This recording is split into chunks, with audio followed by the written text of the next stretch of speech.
Para quem não me conhece, este é o meu canal Pedro Valdegato, Economia, Investimentos e Literacia Financeira. Gostaria de partilhar com os meus amigos tudo o que aprendi como investidor e de literacia financeira com autores conhecidos na área financeira. Vejam os meus vídeos da semana e a vossa opinião é muito importante e façam like dos meus vídeos. Subscrevam o meu canal e partilhem, também é muito importante, pelo maior número de amigos, pois só assim será o maior número de conhecimento e partilha de literacia financeira. O tema número um do nosso vídeo desta semana: onde é que o Fed, do Banco Central Americano, precisa realmente aumentar as suas taxas de referência, portanto as taxas de juros, se quiser ter sucesso em trazer a inflação de volta para 2% e para manter a inflação eficaz e sob controle. Portanto, muitas pessoas pensam ou diriam que estamos no caminho certo, talvez nos 3 a 4%. Isto é um número certamente que é o maior do que já vimos desde 2018 ou 2019.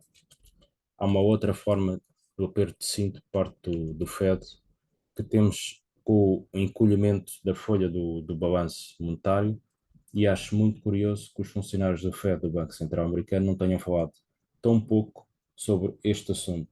E isso acho que mostra que eles realmente não sabem como esse aperto do cinto se vai manifestar nos mercados financeiros. Temos alguns indicadores de liquidez que caíram significativamente se olharmos para o crescimento da oferta do dinheiro no mercado M2 ou outros depósitos sobre os passivos em um lançamento semanal do Fed, que as medidas de liquidez têm estado a cair consecutivamente nestes 5 meses. O que não se está a ter em conta, também muita atenção, não sei se os investidores estão a prestar alguma atenção ou atenção suficiente ao que está a acontecer, o que se chama o espectro do aperto do cinto quantitativo do dinheiro do mercado. Passando agora ao tema número 2, será que os membros do FED, pergunto a vocês, concordam que o Comitê continuaria a reduzir as participações da Reserva Federal, portanto, o FED em títulos do Tesouro e dívida da agência e da agência MBS títulos em hipotecas? Não parece a vocês que fizeram um tremendo progresso neste balanço da folha financeira do Fed e o seu tamanho do ativo mal diminuiu dos atuais picos de quase 9 trilhões de dólares, o valor atual do ativo de 8,8 trilhões de dólares? Gostaria de partilhar com vocês uma notícia que é interessante, em que fala sobre este assunto.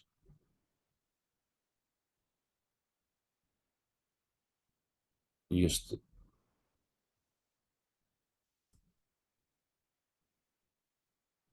aqui está a notícia que eu vou partilhar com vocês, em que diz que o Wall Street, portanto que é a Bolsa Americana, tem um problema muito grave de 9 trilhões para resolver. E os investidores estão preocupados com a possibilidade do Fed, observando os dados promissores, e o aumento da inflação agir muito cedo para reverter os seus estímulos.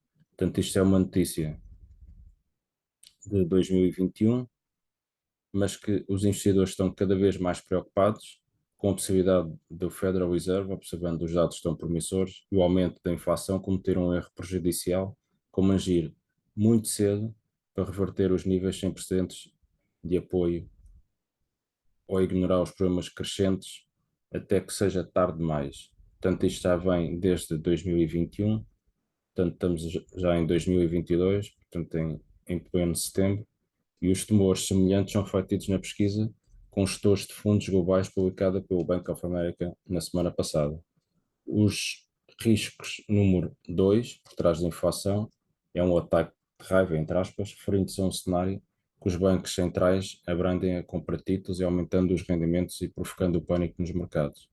Portanto, isto já vem desde 2021, portanto, cada vez está a adiar mais a situação e, portanto, o balanço do Fed aumentou dos 7,4 trilhões de US dólares no ano passado, portanto em 2020, e o nível mais alto já registrado de acordo com o novo relatório do Federal Reserve, Banco de Nova York, em 2023, portanto, portanto para o ano, pode crescer para 9 trilhões de US dólares, em que se projeta isso. Isso é quase tanto quanto o PIB anual combinado ouçam bem, do Japão e da Alemanha, o que significa que os legisladores não podem se dar ao luxo de cometer um erro. Depois de um longo padrão de espera, os bancos centrais estão a acordar para o risco de um consequente acidente financeiro, escreveu Mohamed El Erian, consultor da Aliança Gramercy, em um artigo de opinião para o Financial Times. Mas eles estão em posição muito difícil em relação à parte financeira. O Banco Central Europeu parece um pouco mais cauteloso nestas situações e na semana passada o relatório alertou que, embora a economia ainda dependa de apoios ou políticas de apoio para evitar o desemprego generalizado, portanto, insolvências corporativas, portanto, das empresas, e contração da economia. E os mercados financeiros exibiram uma exuberância notável. Portanto, isto é uma notícia que já vem desde 2021 e se vocês forem ver, a situação não melhorou nos últimos meses. Agora gostaria de também partilhar com vocês outra notícia que tem a ver também com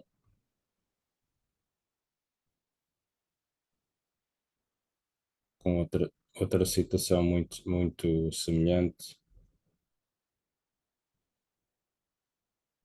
que tem a ver com o Fed, inicia uma experimentação de incluir a carteira de 8,9 trilhões de US dólares. Portanto, isto é uma notícia de 2 de junho de 2022. Isto é uma notícia do Bloomberg, em que a Reserva Federal está prestes a começar a incluir o seu balanço de 8,9 trilhões de US dólares, portanto, 8,9 trilhões, implantando uma segunda ferramenta ao lado de alta taxa de juros para conter a inflação. Embora as autoridades não saibam o quão eficaz será. Depois de dobrar o tamanho por meio de compras de ativos nos 2 primeiros anos da pandemia, portanto estamos a falar de 2020 e 2021, o balanço será reduzido em um ritmo quase 2 vezes mais rápido do que após a última crise financeira. Portanto, a crise de 2008 reduziram, neste caso, o balanço do Fed, do Banco Central americano, e neste momento estão a reduzir quase 2 vezes mais rápido do que após a última crise financeira. Portanto, estão a ver, em termos de impacto, o que é que vai fazer na economia, quer americana, quer mundial. Embora o processo comece oficialmente na quarta-feira, primeiros vencimentos dos títulos da carteira será em 15 de junho, no valor de 15 bilhões de US dólares. Portanto, são muitos bilhões a serem retirados do sistema financeiro. E o Fed vai limitar a contração mensal da sua carteira, portanto, contração mensal da sua carteira em 47,5 bilhões de US dólares. O que é que isto quer significar? Portanto, são 30 bilhões de US dólares para títulos do Tesouro americano e 17,5 bilhões para títulos em hipotecas até setembro. Portanto, já estamos em setembro e estamos já neste ponto desta situação. Depois disso, o limite sobe para 95 bilhões de US dólares. Isso compara a um pico de 50 bilhões por mês, da última vez que o Fed, que é o Banco Central Americano, diminuiu a sua carteira a partir de 2017. Como colocou o governador do Fed, Christopher Waller, em discurso na segunda-feira, as estimativas, usando uma variedade de modelos e suposições, são altamente incertas. Portanto, eu repito, altamente incertas. E o que é que o Fed implantou? Fez compras massivas de ativos durante a crise financeira de 2008, pela primeira vez desde a Segunda Guerra Mundial, expandindo o seu balanço para cerca de 4,5 trilhões de US dólares, quando parou de comprar no final de 2014. A incerteza em torno do balanço foi apontada por comentaristas como tendo contribuído para a turbulência do mercado, que acabou ajudando a encerrar a última campanha de alta de juros do Fed, concluída em dezembro de 2018. Agora, o que é que está a acontecer? O Fed está elevando a sua taxa de referência em um ritmo mais acelerado. Portanto, eu repito, mais acelerado, na tentativa de apertar as condições financeiras em domar a inflação. Repito, em domar a inflação. Portanto, estamos aqui numa guerra.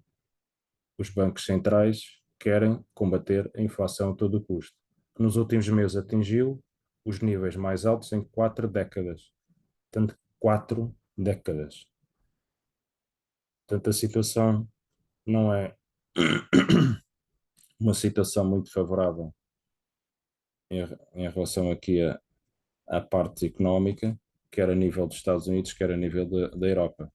E o que é que isto quer dizer? É que existem muitos fatores envolvidos, na verdade, e há um mal-entendido sobre a sua segurança e sobre as hipotecas. Mas um exemplo, eles podem levar até 3 meses para serem resolvidos, mesmo que o Fed, o Banco Central Americano, tenha parado de aumentar as participações dos seus títulos garantidos pelas hipotecas. E pode ter havido títulos comprou antes de iniciar o aperto do assinto monetário, que leva 3 meses sólidos depois para ser liquidado. O que é que isto quer dizer? No entanto, dada a impressão de que o FED tem feito e que está a realizar, que é a flexibilização do aperto monetário no lado dos MBS, que é os Mortgage Backed Security, que é os contratos garantidos pelas hipotecas, quando se trata de títulos do Tesouro, a meta estava a começar em junho, e este foi um anúncio que o Fed fez em maio a partir de junho, e que o Fed reduziria a sua quantidade de títulos do Tesouro em 30 bilhões de US dólares, portanto, aquilo que eu já tínhamos referido na notícia anterior, e que será dobrado no mês de setembro, portanto, que é este mês agora que estamos, e que eu acho que as pessoas precisam de entender quando um tesouro vence bem, como acontece com os títulos, vencem ou no dia 15 cada mês, ou no último dia do mês, que é 30 ou 31. O que isso significa é que o iniciar do aperto do cinto monetário em si não começou até 15 de junho. E é por isso que estamos apenas em 53 bilhões de dólares, mesmo que tenhamos outro golpe de apertar o cinto monetário, veremos quando o relatório da folha de balanço do Fed, do Banco Central Americano, sair e mostrar que o valor do dia 15 de agosto será incorporado no próximo relatório. Quando chegarmos à primeira semana de outubro, tanto que é próximo mês, que reflete o vencimento de 30 de setembro, vamos ver que o Fed está a reduzir a sua folha de balanço naqueles 60 bilhões de dólares americanos por mês. E podemos dizer que vamos começar a perguntar se o Fed está a apertar o cinto ou não, a começar a especular sobre o quanto é o aperto do cinto, e o esgotamento da liquidez nos mercados começam a afetar os investidores. Portanto, os investidores, neste momento, têm que ter algum cuidado para não confundir o Fed, o Banco Central Americano, a dizer que pode ser apropriado reduzir o tamanho desses aumentos extraordinariamente, e as grandes taxas dos fundos do Fed de 75 pontos percentuais de base, que não é o mesmo com o Fed dizendo que vamos parar de encolher a folha de balanço. O presidente, o Jerome Powell, e os seus colegas têm sido muito cuidadosos em distinguir entre os dois tipos de atitude. Portanto, o que é que eu acho? Acho que o mesmo que o Fed tenha feito algo em comum e eu esteja defendendo isso, porque o FOMC, que é o Federal Open Market Committee, que é o Comitê Federal do Mercado Aberto, compõe os bancos centrais americanos em si. De novembro, estamos apenas a 6 dias antes das eleições intermediárias do mandato do presidente Joe Biden nos Estados Unidos. O que é que isto quer dizer? Que seria altamente apropriado para o Fed dizer que vamos fazer uma pausa na reunião de novembro e retomar depois os aumentos das taxas em dezembro. Mas se eles não seguirem este ponto, o Fed vai continuar a encolher a subida das taxas de juros, o que significa que vão parar de tirar a liquidez dos mercados, que é outra forma do aperto do cinto, que os mercados nunca gostaram e não gostam. Foi o que aconteceu quando tentaram fazer isso no ano da crise de 2008. Vamos passar agora para o outro tema, que é o tema 3, que é o Fed do Banco Central Americano. Jerome Powell, pergunto a vocês, estão muito focados na subida das taxas de juros?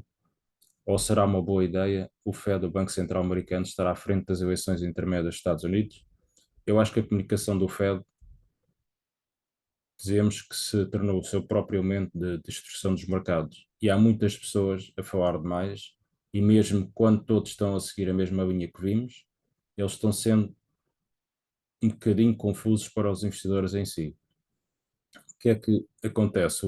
O Fed, o Banco Central Americano, é um político independente e, de acordo com o Ato da Reserva Federal Americana de 1913, é um pouco comum ver a Reserva Federal reunir-se tão perto das eleições e há um cronograma rotativo às vezes, e a reunião de setembro pode cair no dia 16 deste ano.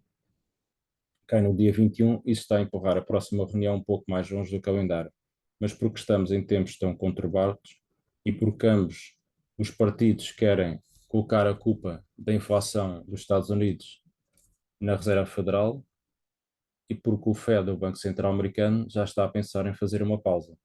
Até defendo que eles até devem recuar e que estendam o período de não dizerem nada durante 10 dias, que é anterior a cada reunião do FOMC, como já disse há bocado, que é o Federal Open Market Committee, que é o Comitê Federal do Mercado Aberto, que inclui e compõe todos os bancos centrais dos Estados Unidos, em que faça uma pausa na reunião de novembro e continue depois o aperto do ciclo monetário em um segundo plano, citando o Jerome Powell, que é o presidente do Fed, depois retomar a comunicação após passarmos as eleições. Isto é para não ter a aparência de tentar de qualquer forma influenciar as eleições em tempos tão conturbados economicamente nos Estados Unidos. Vou no próximo vídeo fazer uma referência às empresas zombies e à economia europeia e à venda das ações.